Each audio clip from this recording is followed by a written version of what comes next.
So about 10 days after bringing my F80 M3 home, my passenger side hood latch broke. So I zip tied it, and that was 6 months ago. So today, we're gonna show you how to install a new hood latch system on your F80 M3.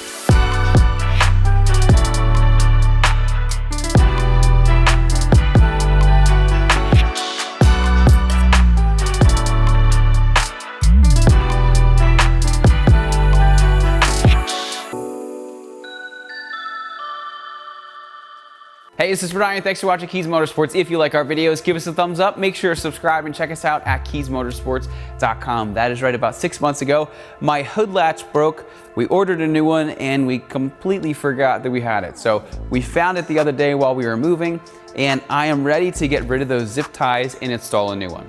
Now the process we're going to be showing you on my F80, as we already said, but it's the exact same process for the F30 and a few other cars. So with that, let's get started. So this is the part that we're going to be installing today. Basically, it's just a cable system. The long side over here is going to connect over here to this latch system. The short side is going to connect here, and then it's going to connect to the single pull cable. So basically you're pulling on this cable with that latch system. It's pulling on these two cables, and then that's what opens your hood. So let's start this process by removing the old one. So the first thing you're going to need is some kind of pick tool, and we're going to start over here. Basically, what we're going to do, I'm just going to lift this up. You'll see that there are these little tabs on the side. There's one here, here, here, and over here.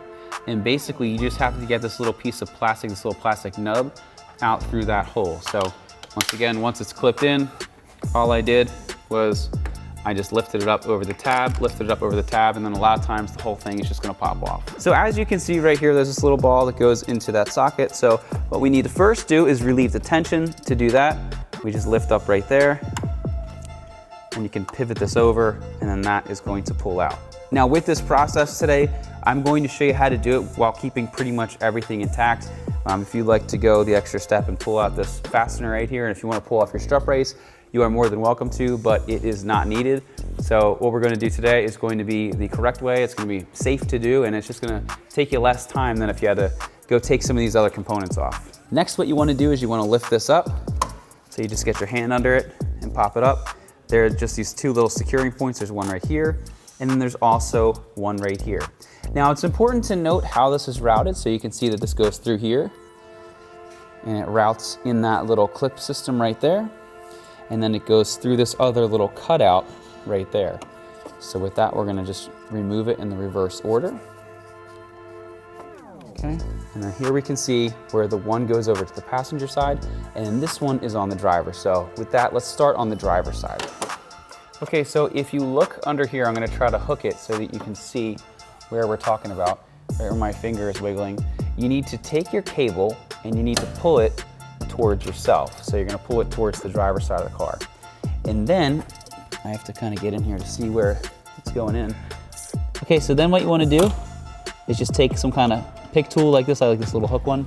And then you wanna navigate that little ball out of that little socket. And then when we go to reinstall it, you're gonna fish it through.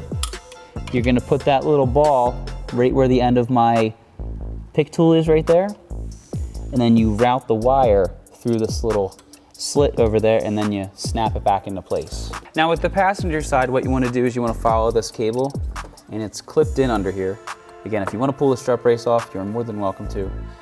You don't need to though. So we're going to unclip this side, and then there's another one of those clips right over here. Okay, and then you just take this one and you just pop it off like so, and then you can start to maneuver this cable out just like that. Okay, on this side, I have two zip ties holding this in place. Pull those out, set them out of the way. And I can reach in, unclip that. And again, this is really hard for you to see. I know it's hard for you to see because I can't see a darn thing. Okay. You just fish out the ball like that, and then you can carefully slide this out, like so. Okay, so now we can take our new one. We're just gonna fish it through here, And there is plenty of space under there. Okay. Just like this. And before I snap this in, if you pull on the ball, it'll give you a little bit more slack. So that way you can try to line up where it goes. Okay, so then what you do is you take this, you get it so the ball sits in there. You loop it around like that.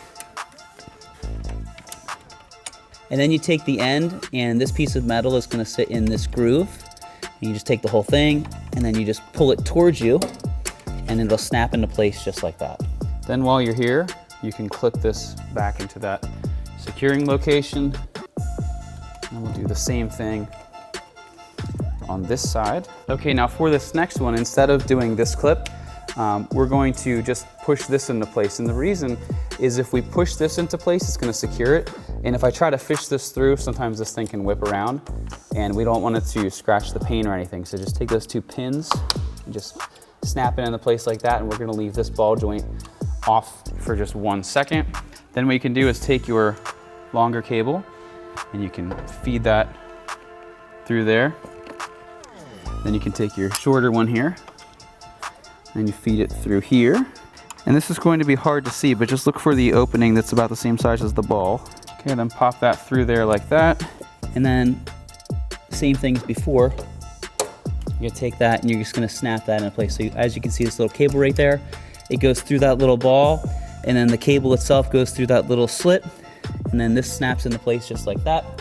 And then we basically just follow how it was routed before, which if you weren't watching, it goes under this over here, and it goes through there.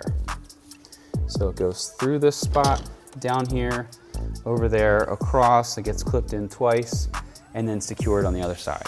Then what you can do is take this ball for your main cable, you're gonna put it there. This piece slides back like that, and to keep it in place, all you do is snap it down. And that's it. So let's close the hood, test it out, and see if it works. Okay, everything looks good. And I really hope it works, because it would be a really big pain if it didn't, but we shouldn't have an issue. There we go, look at that. A functioning hood latch. Yes. And as you just saw, changing out your hood latch system only takes maybe 5 minutes or so, and you don't have to remove any of these fasteners or the carbon strut brace or anything. You can just slip everything in and out. The only tools that I would recommend having are some kind of, it's over there now, but some kind of pick tool, preferably one with a little hook so you can help try to guide that little ball into place. But anyway, if you are interested in any of the parts or tools we use in today's video, be sure to see the links down in the description. Once again, my name is Brian. Thanks for watching Kies Motorsports. If you like our videos, give us a thumbs up. Make sure to subscribe and check us out at kiesmotorsports.com. Thanks for watching, and we'll see you in the next video.